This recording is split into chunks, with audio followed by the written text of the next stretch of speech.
So week 10 is over. Both winless teams got a win, so that's pretty exciting. So that everyone has at least won one game, and there's still one undefeated left. And they did not play this week, so we still have something to cheer for.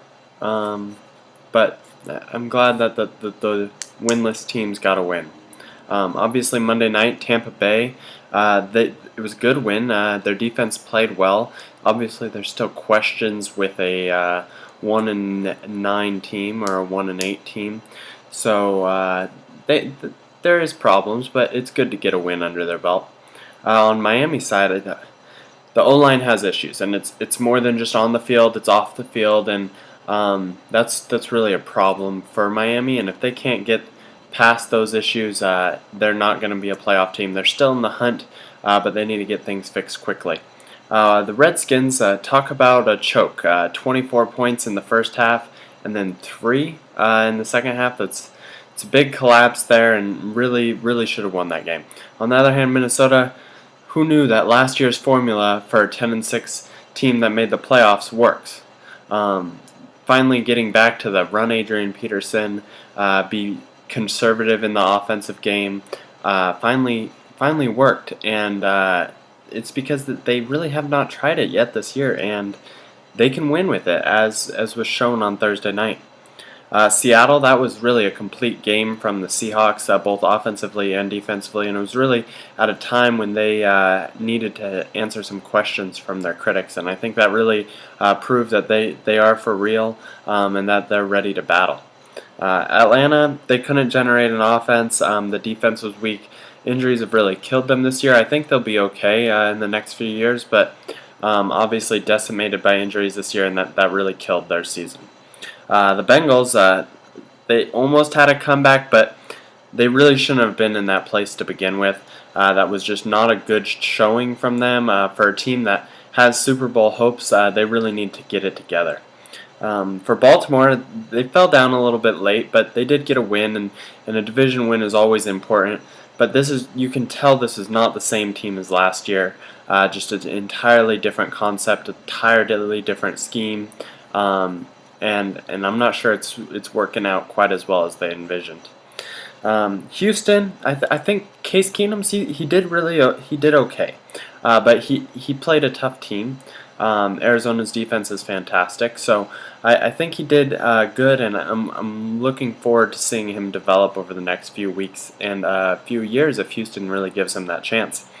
Arizona, they're in the thick of the playoff race, and it's all because of that defense. That defense is one of the best in the league. They could easily get a playoff spot, and they could be scary down the stretch.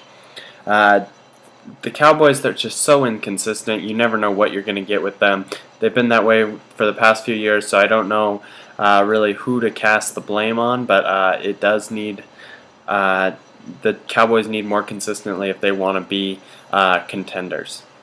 For New Orleans, it's impressive that they can put up points, but we know that they can put up points. We've known that for the past few years. What's impressed me most was their run game. Mark Ingram had a fantastic game. Just their run game this year has been really good, and that makes them a very scary team in the NFC.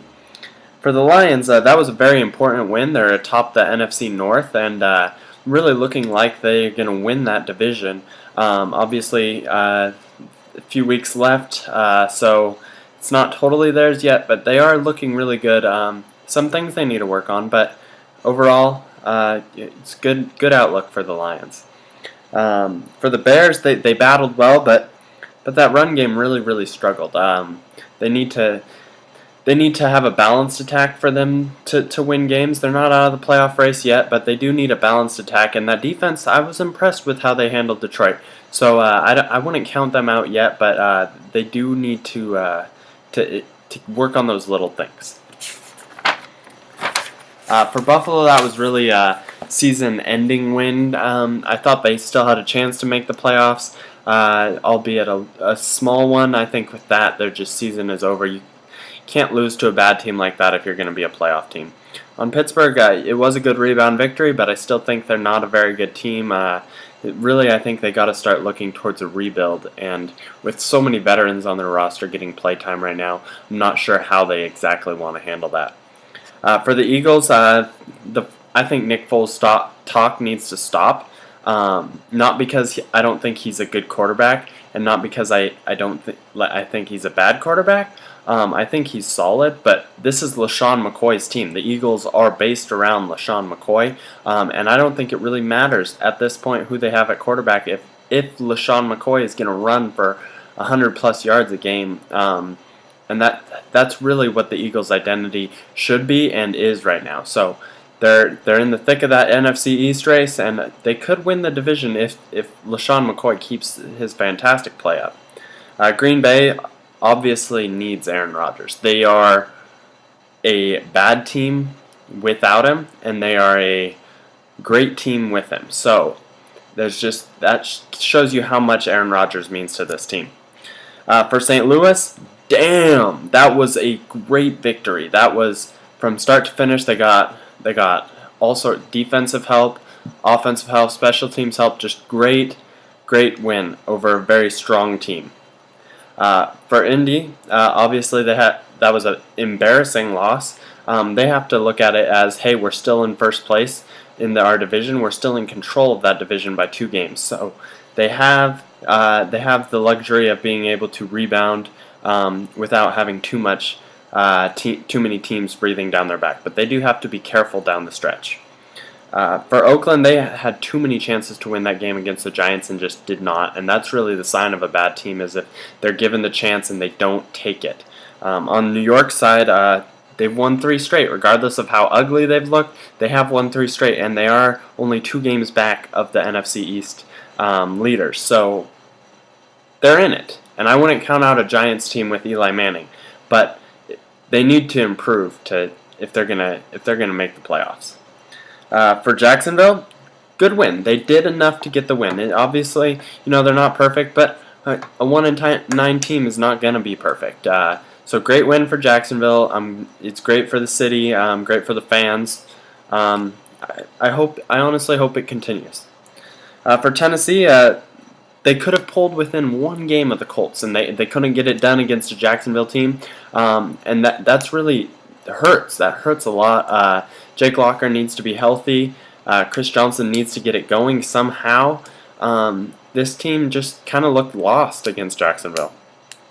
For Carolina, I said last week that they were the most complete team in the NFC, and I'm not really backing down from my statements. I think there's some things on offense they can improve. They weren't exactly great, but that is a tough San Francisco defense. But if you looked at Carolina's defense, that was a fantastic showing from them, and if they can continue that, they're going to be a very, very scary team down the stretch. Team I would not want to face in the playoffs. San Francisco, their pass attack needs work. I've been saying this all season, but really showed against Carolina when Vernon Davis went out how bad that passing game is. And I think we're really looking at, like, Colin Kaepernick is not as good as we thought he was. His pocket presence isn't great. His accuracy is not great. And I know he doesn't have weapons, but I just don't see a Super Bowl team in San Francisco this year. For Denver, they need Manning healthy. Obviously, a scary injury down late in San Diego, but they need Manning. There's no way. They have a big game this week against the Chiefs, and they absolutely need Peyton. For San Diego, it was not a bad game, but if they want to be in the playoffs, you have to win those types of games against very good teams, and they didn't get it done. And so I don't see the playoffs for them this year, but it's a good sign. They have shown some good things this year, just not enough good things. That's it for my Week 10 recap. Obviously, follow me on Twitter, check out the blog, and check back for my picks for Week 11. Big game coming up with the Broncos and the Chiefs. You know what's up.